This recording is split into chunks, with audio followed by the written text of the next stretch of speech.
If you could be one teammate for the day, any one Bronco for the day, who would you want to be and why? Ooh. One teammate for the day. Oh, that's a hard one. Probably Payne Ass. Just because he'd have so much money and he'd just have an awesome life, you know? So we pick Payne. As if he wouldn't say the same thing about you. No, not just yet, not just yet. I would say Paddy Carrigan. Why? Lives a good life. Lives in Goldie on the beach right next, in a Burley and all that, so he's got a pretty good life. One day in one of my teammates' heads. Probably... Oh... Probably be Reece Walsh, to be honest. Just signed that new contract, so you'd have some fun. Payne Haas. He's Why? the richest man in our team. He's got cars on cars. It's the easiest decision.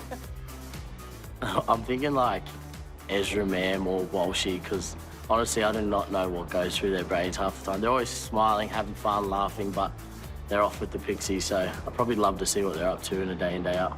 Get into the in-jokes, maybe? Yeah, something. Like Ezra, you just hear him laughing and you walk around the corner and he's on his own. You're just like, what are you doing? So, probably one of those boys. Well, this one is really going to extend the budget of the fan. Look, at great expense. Ladies and gentlemen, Mr. Kevin Walters, fold-out chair. Yes, look, I love these, mate. Just on coaching, one great shot. You're in the box as co-coach at Melbourne, assistant to Craig Miller, and he's going off. I remember that moment? I do remember. It's clear as day. How good's that? I love my time in Melbourne. They're a great club and great people, Yeah. and Bellamy's, him and Bennett, two of the best coaches of all time. But that was round one. And the reason why Craig was getting upset because Sisawanga scored the try, but he didn't bring the ball around for the kicker. Right. And so he's yelling at me, you tell him next time he goes across. I said, he just scored, mate. That's funny. Let's celebrate, you know. We don't do that here. Okay. You just tell him. I said, no worries, Craig. It's done. Yeah, that's it. Yeah, you're it's there. as good as done. And I'm shot. thinking, man. Well, this one is really going to extend the budget of the fan. Look, at great expense. Ladies and gentlemen, Mr. Kevin Walters, fold-out chair. Yes, look, I love these, mate.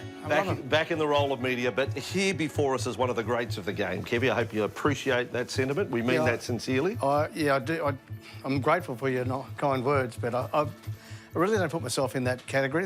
I play with some great players. Yes. And I've been fortunate enough to be in some great teams myself and contributed to that team, but not at that elite level where some of our players are. All right, but it's still an extraordinary rugby league story, and I'm here to probe you, Kevy. It's a good story. OK, I'm here to probe you, and we've had Kerrod in the fold-out chair before. Yeah. Steve's achievements enormous. You put Steve in one of these? Steve hasn't been in the chair. No. So we're working our way through the family. OK. But how close were you as brothers? Very close. Yeah, we sort of all had each other. Obviously, I'm a twin, so everywhere I went or everything that I did, I always had someone there really close to me. Kerrod and I obviously got a really strong relationship, and I had with all my brothers, you know, and Andrew was a year older, Stephen was 2 years older, and then Brett was 4 years older. So we're all 5 kids under 5, Mum. Yeah. So we're all very tight through everything. Success comes pretty quick. Like, you are part of the first grand final win, 89, and without knowing what's ahead of your career, that must have been about as big and as good as it could possibly get. Well, it was huge. And that was the last grand final at the SCG, so I just remember... 87 grand final, the 87 grand final first. Yeah, that's right, the beaten grand final. The beaten grand final, and then moved across the road for the following. Actually, the 87 grand final I remember particularly because I went up and sat in the stands with Don Ferner and Wayne Bennett to watch the game. It's the last time this ever happened. Yeah. And I know you love your stats. I'll see you like your history of the game. So I sat in the grandstand for the first half. And so to start the game, I was going to walk out in the field, and Wayne grabbed me and Don said, no, you come upstairs and sit with us and have a real good look at the game, you know. Yeah. So I thought, oh, OK, and I marched up there and there's my little chubby face, you know, on the screens when they go up to the cameras and up to the coaches.